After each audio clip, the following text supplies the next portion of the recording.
We are reading the book of 2 Kings. The book of 2 Kings, chapter 3. I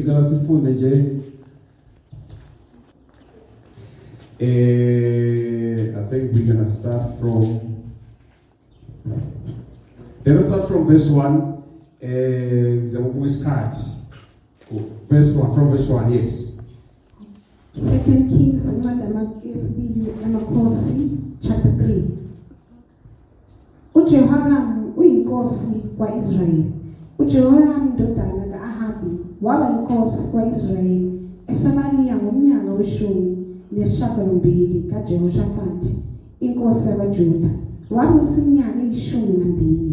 Wenza okubi emehlweni kaJehova, kepha kungenjengoyise nonina, ngokuba wasusa insika kaBhali abayenzile uyise. Nokho wanamathela ezonweni zikaJerobhowamu indodana kaNebati, onisa ngazo u-Israyeli, kasukanga kuzo. Verse 4.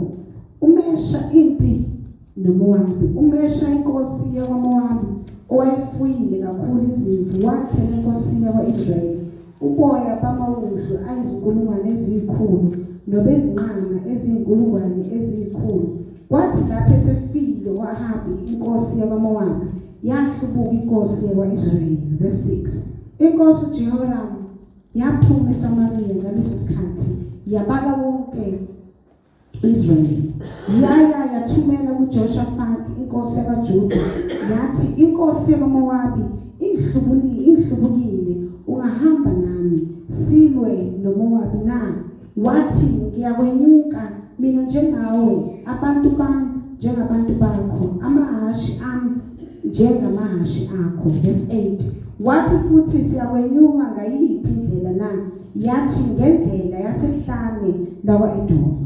Yayisihambe inkosi yakwa-Israyeli nenkosi yakwaJuda nenkosi yakwa-Edomu azungeza izindlela ezinsuku eziyisikhombisa, kwakungekho manzi empi nawezinkomo ezibalandelayo. Yayisithi inkosi yakwa-Israyeli, maye ngokuba uJehova uthile lawo makhosi amathathu ukwanikela esandleni sikaMowabi. Yebo uJehoshafati wathi, akakho lapha umprofethi kaJehova ukuba sibuze uJehova ngaye na? Enye yezinceku zenkosi yakwa-Israyeli yaphendula yathi, ukhona Elisha indodana kaShafati owathela amanzi ezandleni zika-Eliya. Wayesethi uJehoshafati, izwi kaJehova likuye. Base behlela kuye inkosi yakwa-Israyeli noJehoshafati nenkosi yakwa-Edomu. Verse 13. Kepha Elisha wathi enkosini yakwa-Israyeli, nginamsebenzi muni nawe na? Hamba uye kubaprofethi bakayihlo nabaprofethi bakanyoko. Kepha inkosi yakwa-Israyeli yathi kuye, hayi, ngokuba uJehova ubizile lamakhosi amathathu ukwanikela esandleni sakwaMowabi. Wayesethi u-Elisha, kuphila kwaJehova Sebawoti engimi phambi kwakhe, uma bengingamazisi uJehoshafati inkosi yabaJuda, ngempela ngingeze ngakubheka ngingeze ngakubona. Yebo manje ngilethelele umbethi wogubhu. Kwathi umbethi wogubhu esabetha, isandla sikaJehova saba kuye. Verse 16. Wathi usho kanje uJehova uthi, yenza lo mfula uba nemigodi ngemigodi. Ngoba uJehova usho kanje uthi, aniyibona umoya, aniyibona imvula, kepha lo mfula uyakugcwala amanzi. Niyaphuza nina nezinkomo zenu nezinye izilwane zenu. Lokhu kulula emehlweni kaJehova, uyakunikela abakwaMowabi esandleni senu. Verse 19. Niyakuchitha yonke imizi ebiyelweyo nayo yonke imizi ekhethekileyo. Niyakuyisa yonke imithi emihle, nivimbe yonke imithombo yamanzi, none zonke iziqephu zomhlaba ngamatshe. Hallelujah. Amen. Let me read it quickly. The King James Version.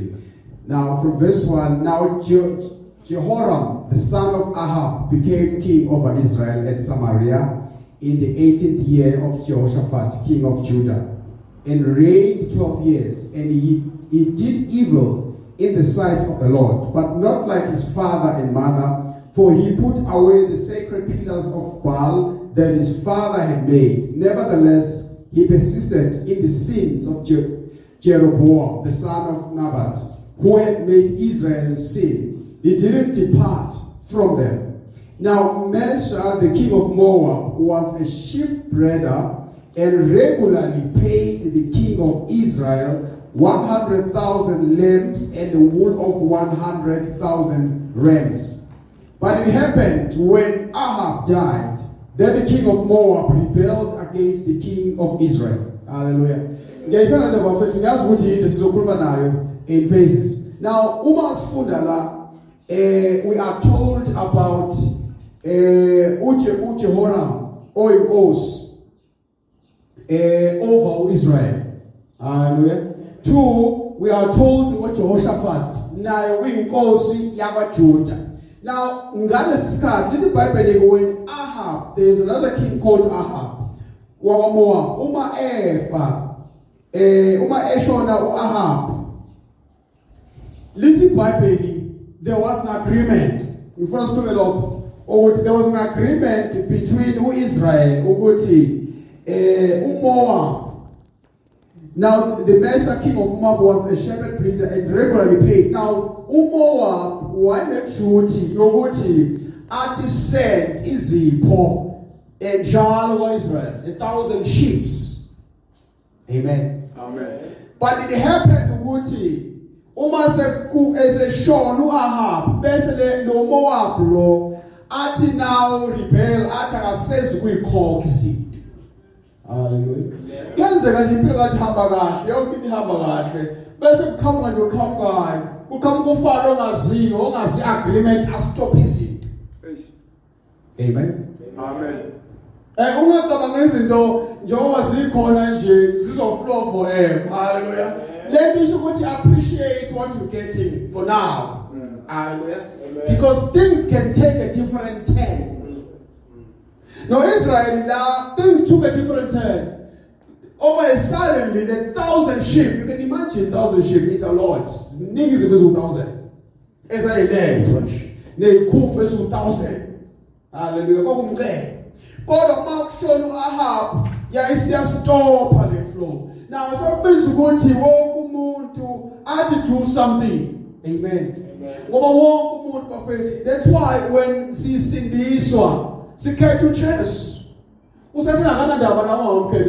okay. I'm going to come back. You say, you're doing your into MP, I fly.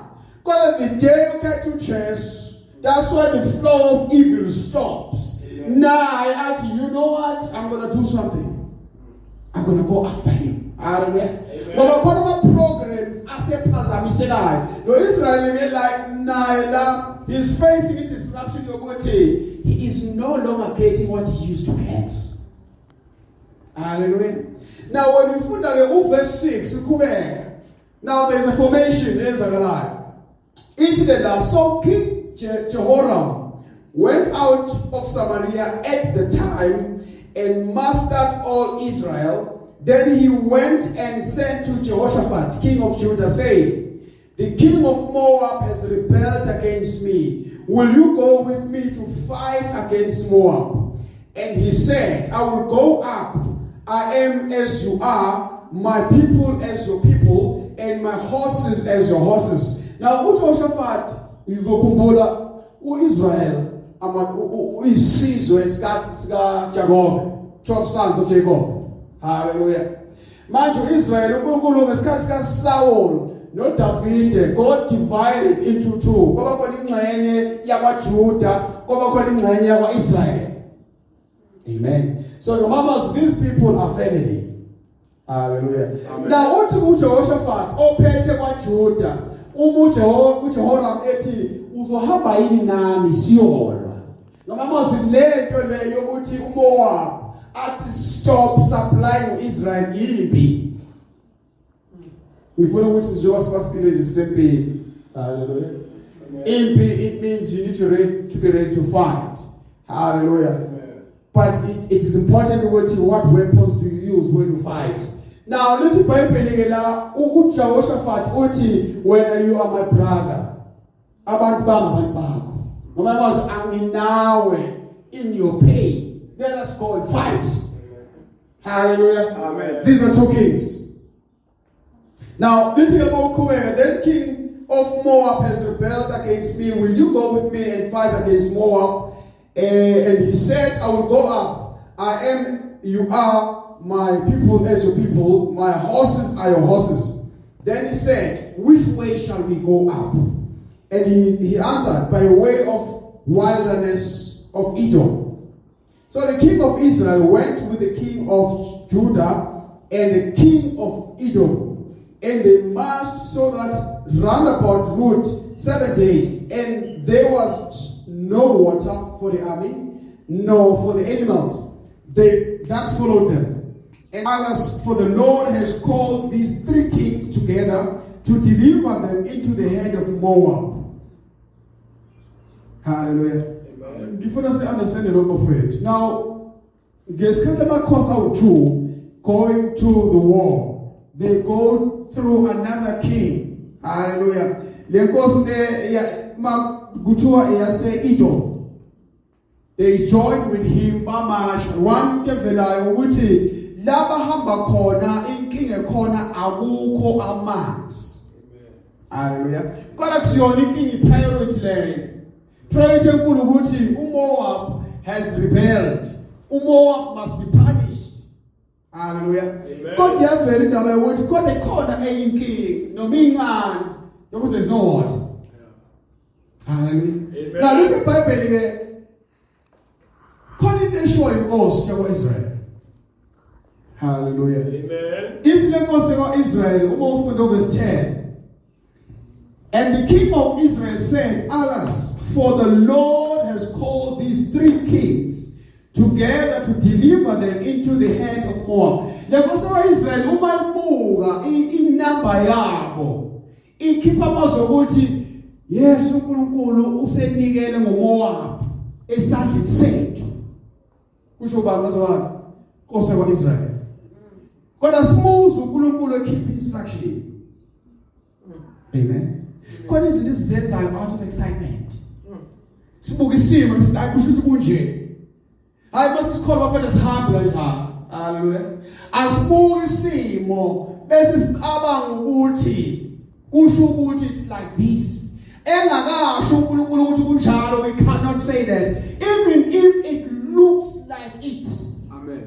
Hallelujah. Ekhona izinto eziyibuka ngesengathi zinjalo nazinjalo. Wait until uthi mayifundi mami ivesi 10 we waited. Hallelujah. Amen. Siyalinda azasho. Amen. Amen. Before we utter. Ngoba ufethu khona izinto, you know, people, it's very easy ukuthi sibe tempted. Sizwe abantu bekhuluma nathi bese siyakhuluma. Hallelujah. Amen. Bese abantu abangakhona bahlekisa ngathi. Khona TikTok yalasi ekhuluma. Athi umfundisi uthe this year is my year. Why this thing happened? Who was it? Umfundisi was uNkulunkulu. Hallelujah. Amen. And once landed umfundisi was like umfundisi okusho noma yini. Wait until God says it. Ngoba yena bafethu when he says it, it come to pass. Akwenzeke kungenzeki akhulumayo. Mighty. Hallelujah. Amen. And ungahambe inkulumo yabantu. Ube so much into it. Kanti kungasho, you know, uNkulunkulu, listen to what this king is saying. This king says, God has given Moab to us. Because ubona mhlambe the armies, ubona 3 kings. But listen to the man who knows the Lord. Verse 11. Verse 11. Yes. Yebo Jehoshaphat wathi akakho lapha umprofeti kaJehova ukuba sibuze kuJehova ngaye na. Hallelujah. Listen to the person owaziyo ukuthi endleleni kuconsult uNkulunkulu. Hallelujah. Ngoba sihambe bafethu ngobona. We need God's confirmation. Amen. Now uthi Jehoshaphat ngiyakuzwa Nkosi kaIsrael uthi uNkulunkulu usinikele izitha. Kodwa akekho yini umuntu esinayo ukubuza kuye ukuthi uNkulunkulu yena uthini. We are in fasting because siyobuza inkosi. Hallelujah. Amen. Asingi ngokuthi siplane kahle kangakanani ngo2025. No ehambi kanjalo masikholwa. We go and ask the Lord, because this is what you would love to have for 2025 when uthini. Yeah. Jehoshaphat, king of Judah, uthi, although you have said it, I don't dispute you. Kodwa ke mina, hayi Nkosi yami. 2025 ufuna abantu abazothi kodwa mina ngoba ngiyakholwa. I need to hear ukuthi uNkulunkulu uthini. Hallelujah. Amen. Ngoba sihambi bafethu ukuthi abantu sihamba nabo, they're going to say things. Hallelujah. Amen. They're going to say a lot of things. But as a scholar, we consult the Lord. When you read Psalms 1, verse 1, can you read it? Psalms 1, verse 1. I guess it was close. Let's see the Psalms 1. Psalms 1, verse 1. Jesus. Yeah. Yes. Hayi uyolo lomuntu ongahambiyo ngecebo labangendawo, ongemiyo endleleni yaboni, ongahlaliyo embuthweni yabagxeki. Yes. Yena unonelela umyalelo kaYehova. Jesus. Ucamanga ngomyalelo wakhe imini nobusuku. Unjengomthi omiliselwe phezu kwemijelo yamanzi. Yes. Onika isiqhamo sawo ngexesha lawo. Imali mhlekazi. Hallelujah. Amen. Lithi lelizwi uqala umuntu ohamba ngezeluleko zababi. You know, uyabona uJehoshaphat, I think the way I understand indaba yale verse, ithi qala umuntu ohamba with angifuna ngale translation yami. Ngoba bafethu ama-advices makhona amaningi, kodwa masesikholwa we don't consult from wrong sources. Hallelujah.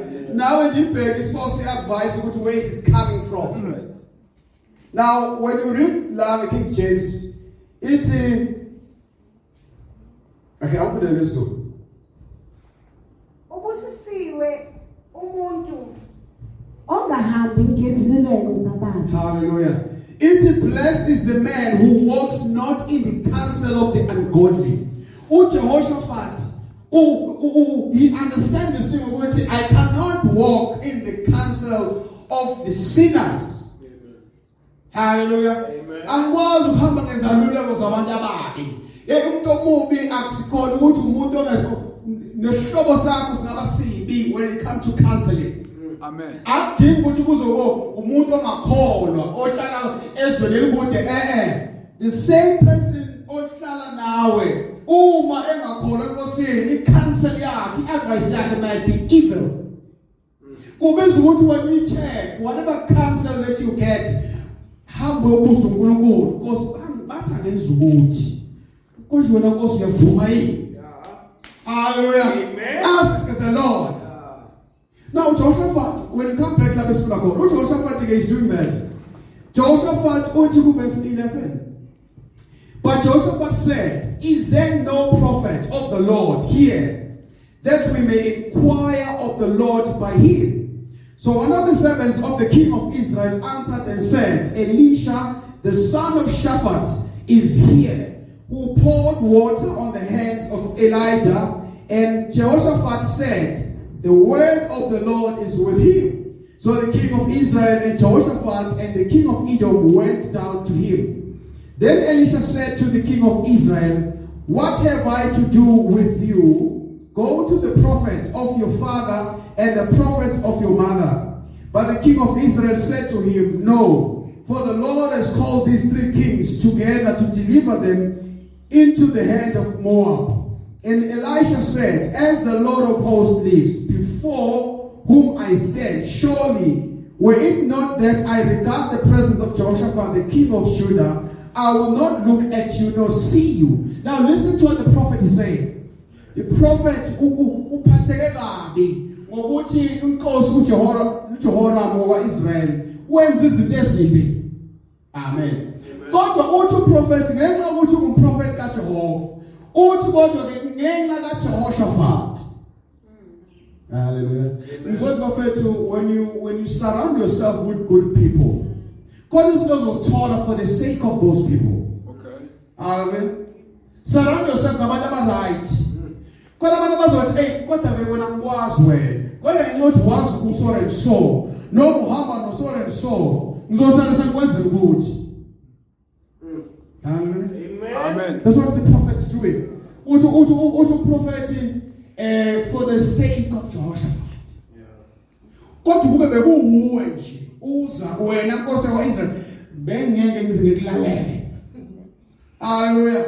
God, for the sake of this man esaba uNkulunkulu. Prophet God is libunkulu azuza asethi ingakho when we say we siyathandazisana on prayer points ngoba you may not be favored for whatever reason because kodwa umunye umzalwane may be favored. So when he prays on your behalf kunamandla ukuthi umthandazo wakho uzwakala uphenduleke. Hallelujah. Amen. So that's what the prophet Elisha is saying. Only for the sake of Jehoshaphat. Hallelujah. Amen. It's what in 2025, for the sake of you, God's going to do things. Amen. For your sake. Hallelujah. He's going to open doors. You know, he's going to save your families for your sake. But you know how much family to yipi. God masi kulelela tina si rise negosi. Ingosi namandla ukunaka imthandazo yethu. Amen. Hallelujah. Amen. Inamandla inkosi ukuyisa imthandazo yethu. Amen. Amen. Ibalulekile indaba yokuthi have a good relation with the Lord. Now uJehoshaphat, when they consulted Elisha, our fellow senators, so explain the good thing yokuthi consult the Lord. Now, when we read from verse 15, but now bring me a musician. Now this is Elisha the prophet. Uthi a musician. Hallelujah. Amen. Elisha was connected and goes. Uthi I need music. Hallelujah. Amen. I need some singing to take place so that it can uplift me to connect me. You know, we value a lot in the worship. Worship it's a service. Hallelujah. Ingakho no ayenzona umbala losekumeyilo. Uma sithi sikhuluma ngama worshipers we do look a bit further ukuthi how is your conduct. Hallelujah. Asigcini nje ngokuthi uyakholwa. We need to look at your conduct ukuthi kodwa how is your conduct? Ngoba we understand ukuthi what you do here needs to bring him here. Hallelujah. Amen. He's not going to come down when we are not in good relation naye. Sizohlabela kuze kubuhlungu umlomo. He's not going to come down because uwe. Hey. Amen. Hallelujah. Amen. Hey. Listen to the prophet. What the prophet bring me a musician. Yeah. I want to connect to him. But I need to be presented right. Somebody needs to bring him. Yes. Yeah. Hallelujah. Amen. Singamanisi dumisa isu 3 isu 2. Hallelujah. Amen. As long as it doesn't work. Who knows about 100? Angi. No, there's a problem. Hey. Hallelujah. Amen. Amen. That's how things work. Amen. What to Elisha? Bring me musician. Then it happened when the musician played that the hand of the Lord came upon him. Ngesikhathi lo eshaya musician sandla sikaNkulunkulu sehlala kumprophet. Ingakho bafethu balekile indaba ukuthi noma uzi ukuthi I'm worshiper kodwa fanele sikubheke ukuthi how is your conduct? Yeah. Ngoba we want sifuna ukumuzwa every Sunday la uNkulunkulu ukuthi ukhona. Yeah. Hallelujah. Amen. We want to feel. Yeah. No ngamazi kodwa asho ukuthi there's something. Hallelujah. Call it there's something. something, hallelujah. Noma ungakhona uku-explaina, kodwa uthi kodwa khona into emahlabela kwenzeka something. The hand of the Lord. Yeah, prophet. Verse 16, and he said, thus said the Lord, hallelujah, asikhulumi engakafiki. Hallelujah. Amen. Khumbula ukuthi awusafathi uthake khwela umuntu esingayobuza kuye enkosini. Hallelujah. Now, ngifuna ukuthi ke bafethu ke kulesikhathi esiphila kuso asabadinga abaprofeti. Ngazihambe sithi uphi umprofeti wala isonto ukuthi akuthi ukuthi abasekho abaprofeti bakhona abaprofeti. If you read about five folds, uthi Paul, there's apostles, there's prophets. Hallelujah. Bakhona abaprofeti. Kodwa sahambi nge-instruction yabaprofeti. Asadinga uzobuza uprofeti, prophet says Okay. Amen. Hallelujah. Amen. Prophet may bring a message. We believe a lot of it to prophecy, not as a church. You know, we believe in tongues. Hallelujah. Amen. Futhi when we worship, umasidumisa, and we pray, ebese kwakhona umuntu okhulumayo ngelimi to an extent ukuthi it is a prophecy. It means thina esithandazayo sathandaza ngokwenyama siyathula. Hallelujah. Because sikumuzwa lokuthi uthilo. Two, there has to be interpretation. There's a different story masithandaza ngithandaza ngelimi. I'm not presenting a message. I'm just praying in tongues. Hallelujah. You don't need interpretation there. But when the message comes to whoever, or let us prophet, when we pray, hallelujah. When it takes us 5 minutes, no matter 10 minutes, no matter 15 minutes, we're gonna pray because we're doing a service. As fulfill calendar, we are doing a service. Amen. We are paying, we're in business. Talking to the Lord. If there's a message, we keep quiet. Let the prophet or prophet have prophet. Let the interpreter. Then it means we need to go and fast again because we need interpretation. No, it doesn't help. Who should help how? Who access about this prophet? Who those have explained? God will just imfundiso about prophets. There's a difference. Yiko ngithi ke asisahambi asadingi uEli noma Elisha azokhuluma. Hallelujah. No. Ngokuthi Jesu imfundiso zabaprofeti zigcine ngoJohane. Kodwa alisho ukuthi abaprofeti baphelele ngoJohane. Amen. There's a difference. Bengekho lapho.